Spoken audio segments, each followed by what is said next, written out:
안녕하십니까, 코인배우입니다. 네, 오늘은 어떤 말씀을 드리려고 하느냐. 여러분들이 바이든 대통령의 6,700조 슈퍼 예산안 의회 제출 이거를 아실 거예요. 근데 이게 2022년도 거거든요. 그러니까 2022년도 예산안을 제안한 게 이제 6,700조 원 규모거든요. 근데 이제 이 규모가 말도 안 되는 엄청나게 커다란 계획이거든요. 이 예산 자체가. 그래서 뭐 보시면은 기존에 제시했던 2조 2,500억 달러 인프라 투자 계획과 뭐 이렇게 반영이 됐는데 이게 이 그대로 이제 된 건 아니에요. 보시면은 바이든 1,900조 원 인프라 법안 단독 처리도 불사하겠다. 공화당에 시한 통보를 했다. 빨리 해라. 이렇게 쭉 뭐 압박을 한 거죠. 바이든 대통령은 행동하지 않는 것은 선택지가 아니다. 그리고 내가 그렇게 계속 말해왔다. 시간은 무제한이 아니다. 또 공화당 의원들과 협상이 진행 중이라면서도 무한정 협상만 할 수는 없다. 우리가 태도를 분명히 해야 할 순간이 가까이 왔다라고도 했는데 행동하지 않는 것은 선택이 아니다라며 개회하는 이번 주에는 정말 심각한 시간적 압박에 직면해 있다. 뭐 이렇게 뭐 이렇게 됐다는 거죠. 이걸 이제 부티지지 장관이 뭐 얘기를 했다는데 요분이에요. 이게 바이든 행정부가 뭐 이렇게 막 얘기를 했는데 결국 어떻게 됐냐 보세요. 미국 상원 1조 달러 인프라 투자 예산 초당적 합의를 했다. 이슬기 기자님이 6월 25일에 기사를 내주셨어요. 그래서 미국 상원이 약 1,080조 원 규모의 인프라 투자 예산안에 잠정 합의를 했다. 당초 조 바이든 행정부가 책정한 2조 2천억 달러 수준에는 미치지 못하지만 양분된 의회 구조 속에 초당파 의원 간 큰 틀에서 합의해 경기 부양안이 탄력을 받게 됐다. AP통신과 미 경제 전문 매체 CNBC 등에 따르면 바이든 대통령은 이날 공화당과 민주당의 초당파 상원 의원 10명과 백악관에서 비공개로 회동한 뒤 공동 기자회견에서 우리 누구도 원하는 것을 얻지 못한다는데 동의했다며 또 초당적 합의는 타협을 의미한다. 우리는 합의했다고 밝혔다. 그래서 어떤 사람은 뭐라 얘기하고 어떤 사람은 뭐라 얘기하는데 여러분 양당이 인프라 예산 패키지에 합의했다. 아직 세부 사항 논의 남아있다. 그리고 뭐 잠정 합의를 위한 진전을 이뤘고 바이든 대통령이 내일 이들을 백악관으로 초청해 대화를 나눌 것이다 하니까 이제 결국 진짜 합의가 돼버렸구나. 그럼 1조 달러가 2022년에는 풀리게 되는구나. 그걸 아시면 되고 백신, 친환경 유동성에 세계 경제, 코로나 디플레에서 이제 인플레로 반전한다.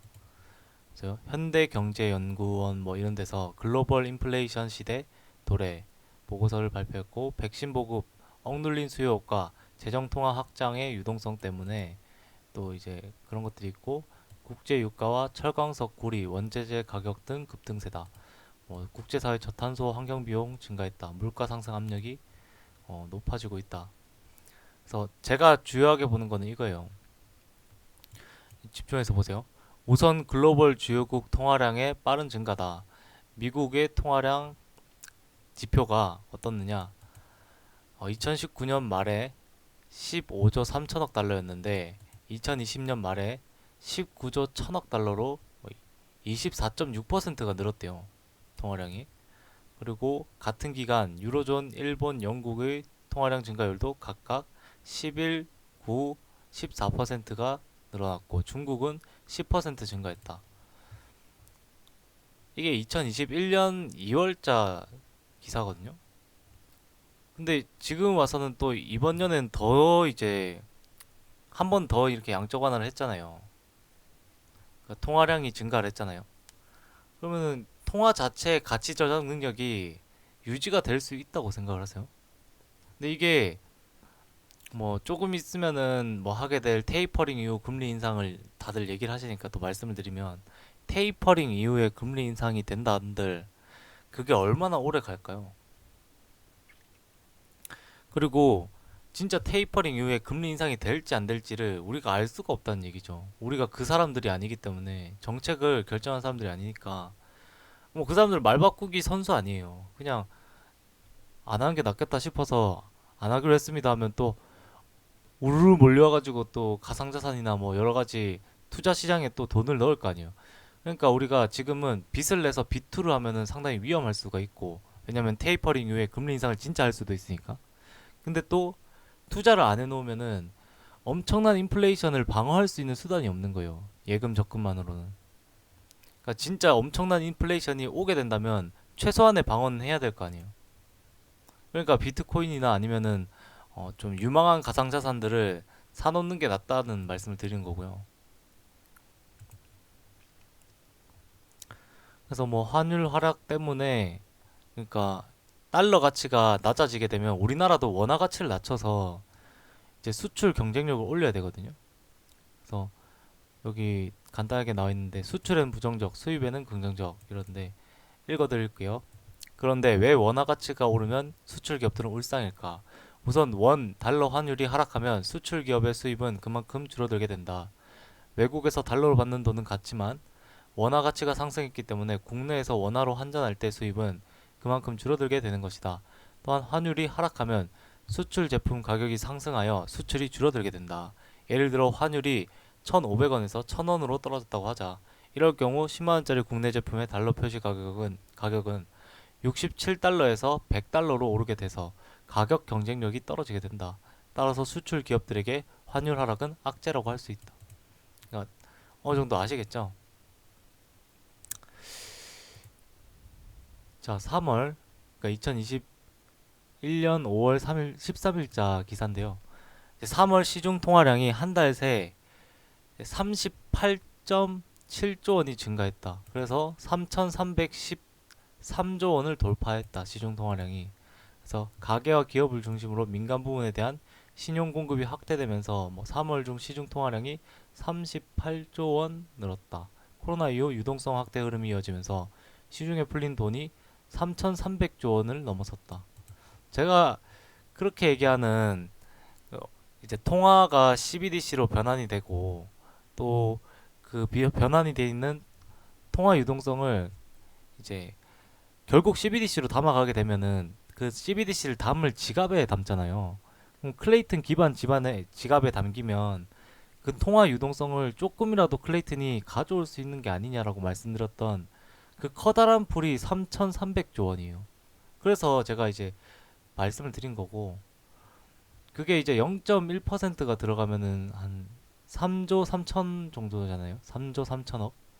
근데 이제 1%가 들어오게 되면은 33조 원이잖아요. 뭐 그런 식으로 계산을 하는데 지금 이 통화량도 전 여기서 끝이 아니란 얘기를 드리는 거거든요. 결국 이때까지 이 화폐의 역사가 계속 통화량이 늘어나는 역사예요. 그리고 잠깐 뭐 테이퍼링 한 다음에 금리 인상, 테이퍼링 자체도 한 번밖에 없었던 일이기 때문에 그 금리 인상을 하게 되면은 시중에 있던 돈이 뭐 다시 은행으로 들어가긴 하지만 결국 그것도 오래 못 가거든요. 다시 금리를 인하하면서 시장의 유동성을 풀어 줘야 돼요. 유동성을 이렇게 공급을 해줘야지 경제가 또 살아나기 때문에 금리 인상을 통해서 뭔가 잠깐 눈속임을 할 수 있어도 그게 안 된다는 걸 아셔야 된다는 거죠. 자, 그래서 말씀드릴 게 2021년에 3월 중 통화 유동성이 뭐 이 정도 늘어났다. 그래서 뭐 이렇게 늘어났다는데 사실 이거를 다 보실 필요는 없어요. 자, 시중 통화량은 전년 동기 대비 비교하면은 11% 늘어났다. 올 들어 3달 연속 10%대 증가율을 기록하고 있다. 그래서 2009년 3월 이후 이제 11년 만에 가장 높은 증가율. 그래서 뭐 여러분들 생각에는 어떻게 생각을 하세요? 제가 생각했을 때는 가상자산에 투자하는 사람들은 오히려 굉장히 위험한 투자라고 생각을 하시니까 위험하면 위험할수록 더 많이 알아보고 뭔가 찾아봐야 되는 게 아닐까 생각을 하거든요. 그러니까 우리가 뭐 가격적인 측면도 당연히 중요하죠. 뭐 5천 원에 사는 것보다 1,000원에 사는 게 당연히 좋다는 거죠. 근데 일단은 가상자산 투자 자체를 왜 하는지를 한번 생각을 해봐야 된다는 거죠. 부자가 되려고 한다라는 말도 당연히 공감을 하죠. 저 또한도 이제 부자가 되고 싶어서 하는 거니까. 근데 그거는 일단 별개로 지금 이 엄청난 인플레의 위험에서 좀 탈출구를 마련하기 위해서 투자를 하는 거예요, 저는. 그러니까 거지가 되지 않기 위해서 투자를 한다는 거죠. 근데 지금 투자를 못 하시는 분들은 엄청난 위험 속에 있다는 거예요, 제 말씀은. 그러니까 뭐 굳이 가상자산이 아니더라도 어떤 투자는 해야 돼요. 지금 이 시기에서 위험하지만 그래도 투자는 해야 되는 게 인플레이션의 위험이 있기 때문에. 진짜 엄청나게 위험한 시기라고 전 봅니다. 지금 이 예금을 해가지고는 통화 가치가 하락하게 되면 이거 답이 없어요.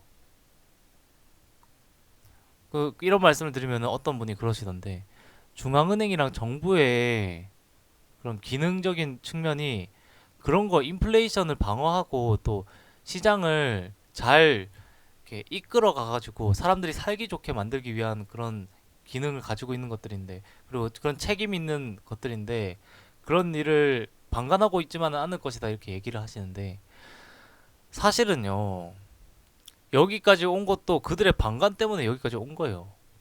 그리고 또 말씀드리고 싶은 거는 저는 정부의 그런 역할이 저는 필요악이라 생각하거든요.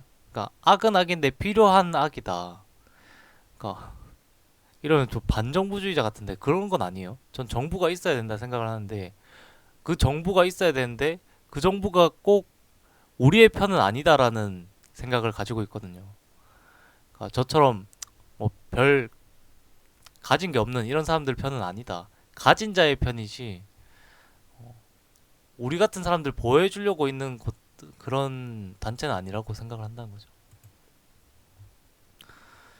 자, 50조 돈 쏟아서 엑셀 받는 정부, 금리 올려 브레이크 밟는 하는 해가지고 하현옥 기자님께서 6월 27일에 이제 기사를 내주셨는데 이제 통화 재정 정책에 엇박자 논란이 있다. 뭐 돈줄을 재려는 중앙은행과 달리 정부가 대규모 확장 재정을 이어가며 불거지는 엇박자 논란.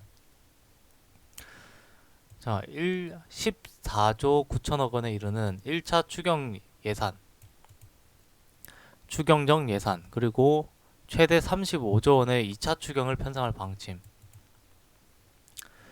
그리고 이처럼 정부가 수십조 원의 유동성을 시중에 흘려보내는 데는 중앙은행이 금리 인상을 통해 이를 걷어들이는 모양새가 예상되자 정책 효과 반감에 대한 우려의 목소리가 나오고 있다. 그러니까 결국에는 어느 쪽이 맞을까요? 그러니까 엑셀이랑 브레이크를 같이 밟고 있는 거예요, 진짜로. 그럼 어느 쪽이 힘이 셀까요? 글쎄요. 이게 근데 지금 저는 이것도 정말 문제로 생각하는 게 이거 지금 한국은행 여기서 중앙은행에서 금리 인상 진짜 해버리잖아요? 그러면은 엄청나게 많은 사람들이 죽어 나갈 거예요. 무슨 소리를 하느냐? 이거거든요. 빚내서 이자 갚는 126만 명. 9월에 시한폭탄 터지나. 에서 돈을 빌린 다중 채무자가 120만 명이나 되는 것으로 나타났습니다. 그러니까 다중채무자가 지금 126만 명인데 금리 지금 올리면은 보세요. 이자 금리 그러니까 예금 금리보다 당연히 그 대출 금리가 올라가야 되는데 그 이자 금리가 올라간 만큼 또 대출 금리도 덩달아 좀 올라갈 거 아니에요. 그러면은 지금도 허덕여 가지고 빚을 내 가지고 빚을 갚는데 이자를 갚는데 빚을 갚기 위해서 대출을 하는 사람들이 126만 명인데 이게 감당이 가능할까요? 저분들 다 파산하면은 나라가 어떻게 될까요? 근데 뭐 상관없다 해서 올리면은 진짜 죽는 거죠. 이분들 다 어떻게 할까요? 금융기관 세 곳 이상에서 돈을 빌려서 돌려막기 한 사람들이 120만 명이나 되는 것으로 나타났습니다. 하반기 금리 인상 가능성까지 있어 이런 다중 채무자 문제가 가계부채의 뇌관이 될 수 있다는 경고음이 나옵니다. 김세로 기자입니다. 그래서 주택담보대출, 신용대출, 소상공인 지원대출, 빚이란 빚은 다 끌어썼다. 갚아야 할 돈이 2억이다. 해서 집에 생활비 못 준 지는 몇 년이 됐고 갖고 있으면 임대료가 부담스럽고 그래서 폐업을 했다. 하는데 이게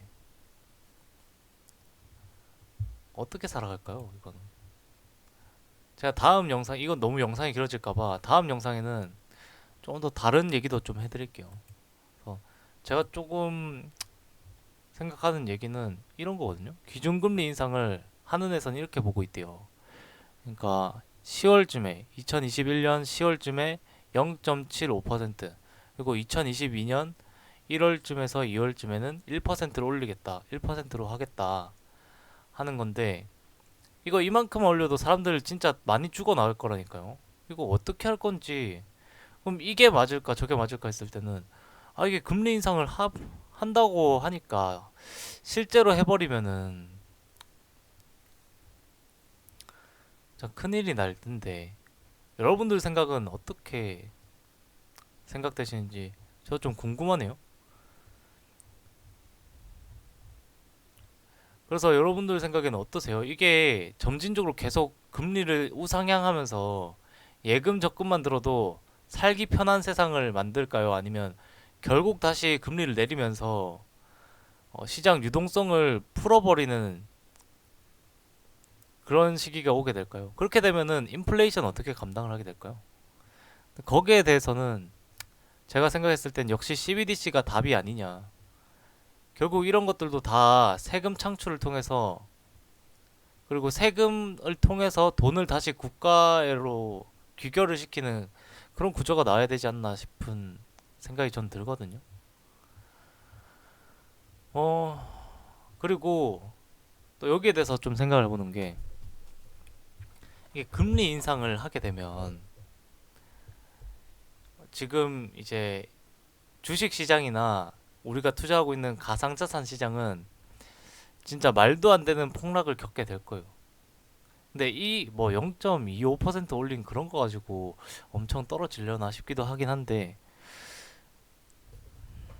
일단 두고 봐야겠죠. 근데 이게 전망이 이렇다는 거지 또 막 갑자기 확 올릴 수도 있고 아예 안 올릴 수도 있고 이러니까 일단 한은에서는 올린다고 못을 박았다 이렇게 얘기를 하더라고요. 어떻게 될런지 참 어디 보자 여기 있네요. 이주열 한국은행 총재가 연내 기준금리 인상을 못 박았어요. 그러니까 진짜 하나? 이런 생각이 드는데 아무튼 그렇게 얘기를 전해드리고 싶고요. 이번 영상도 여러분들이 끝까지 다 시청해 주셔서 정말로 감사드리고 또 이 내용에 대해서 여러분들이 어떤 개인적인 생각이 있으시면은 저한테도 좀 말씀을 해 주셔서 어떤 그런 좋은 인사이트를 나눠 주셨으면 정말 감사할 것 같습니다. 네. 여러분 정말 사랑합니다. 감사합니다. 코인 베베였습니다. 그리고 끝으로 혹시라도 시간이 되시고 여유가 있으시다면 좋아요랑 구독 한 번씩만 이렇게 눌러주시면 감사하겠고 제가 원래 그런 걸 안 만들려고 했는데 뭐 어차피 저희 클레이튼을 홀딩 하시는 분들이 그렇게 많지 않은 편이다 보니까 제가 1대1 톡방을 만들려고 했는데 그냥 단톡방을 하나만 이렇게 만들어 볼까 생각을 하거든요. 그러다가 좀 문제가 있다 싶으면은 바로 이제 폐쇄를 하던지 하는 식으로 어, 운영을 하면 어떨까. 그리고 저는 단톡방을 한다 해서 뭐 리딩을 하거나 그런 건 아니에요. 그냥 좋은 정보가 있으면은 좀 빨리 공유를 받고 싶기도 하고 또 홀더분들이 되게 외로워하시는 분들이 많더라고요. 생각보다 되게 외로워하시는 분들이 많으셔가지고 그분들도 함께 홀딩 하다 보면은 좀 적적하지도 않고 좋지 않을까. 그리고 클레이튼 홀더들 방을 제가 한 번 딱 들어갔는데 뭐 난리더라고요 거기는. 그래서 그런 이상한 홀딩 방보다는 조금 나쁘지 않지 않을까 라는 생각에 한번 만들어 볼까 생각을 하고 있습니다. 여러분들이 별로다라고 생각을 하시면은 안 만들고 한번 만들어 봐라 라고 얘기를 하시면은 한번 만들어 보도록 할게요. 네, 여러분 진짜 마치겠습니다. 사랑합니다.